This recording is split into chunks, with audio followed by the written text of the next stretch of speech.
Welcome to the Success Sensei Podcast for anyone interested in success, happiness, and balance. We'll teach you how to be a black belt at life. And now, your host, former professional fighter, multiple world champion, entrepreneur, and investor, Robert Devane.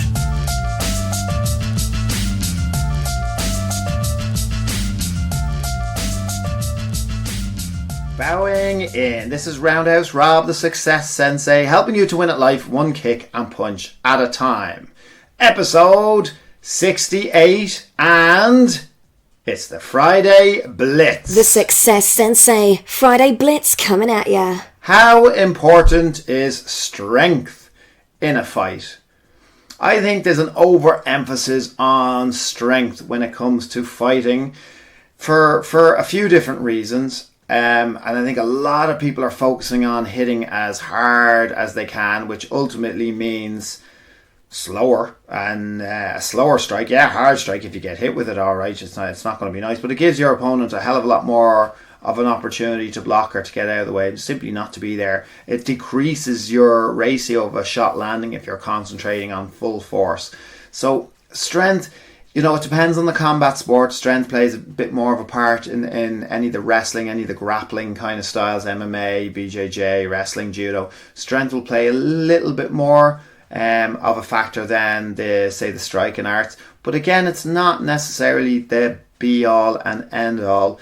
Large muscles don't necessarily translate well into fighting because they fatigue quicker. And then, you know what? It's a different type of strength. It's not necessarily the functional strength. It's not sports-specific strength.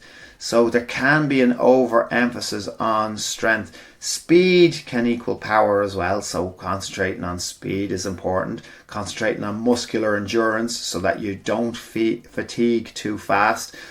To me, what's more important, especially at higher level, because I think at higher level, everybody is good. Everybody is good at punching and kicking and grappling and submissions and defenses. So I think what really separates fighters at that level is distance control, footwork, evasion, even a bit of blocking. It's not necessary. It's probably all the things that you didn't want to practice when you started. You probably wanted to just know how do I hit people? I want to know how to hit. I want to be fast, and I want to be strong, and I want to land shots. And in your mind, to think that every shot that you throw, especially when you're doing your training, you're on the punch bag, every shot that you throw is going to land, and you don't have any images or any fantasies of yourself getting hit back. It's like a perfect fight. You land every shot and they never land anything in you. And all the things that your coach or instructor will try to get you to do, like evasion and footwork and blocking and defense or countering, is nowhere near as much fun. And a lot of people don't really want to do them, but it goes full circle. And what happens is, when fighters progress, a problem that happens commonly enough with more advanced fighters is it's well and fine when you're blocking and you're defending and you're not getting hit, but it's when you're hitting and you start getting hit as you're hitting, so you start getting countered, that's when you know you need to kind of up a level, and just being able to throw good punches and kicks isn't enough of a strategy, and it's not good enough for a higher level. So you have to concentrate on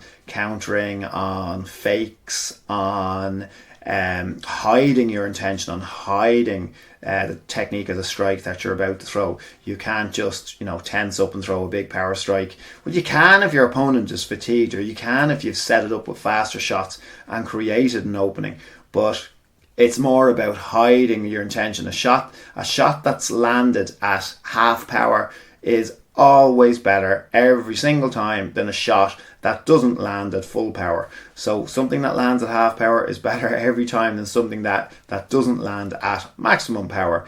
So it's not all about strength, it's not all about power, it's not all about locking on and seizing up your muscles and burning out your muscles. There's a lot more to it, and even though strength is a factor, it's probably not as big a factor as people put on it.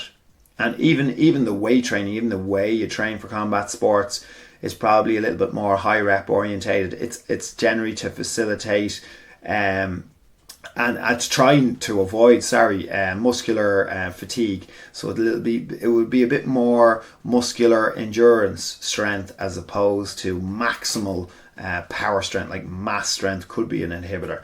So you know what I mean. There's a lot more to it. It's not just about strength. It's not the biggest guy wins, the biggest woman wins. It's not the biggest muscle wins. It's not the most aesthetically pleasing person wins. The person who's got the best body or the best shape or the best muscles, or who's the strongest pound for pound, the strongest.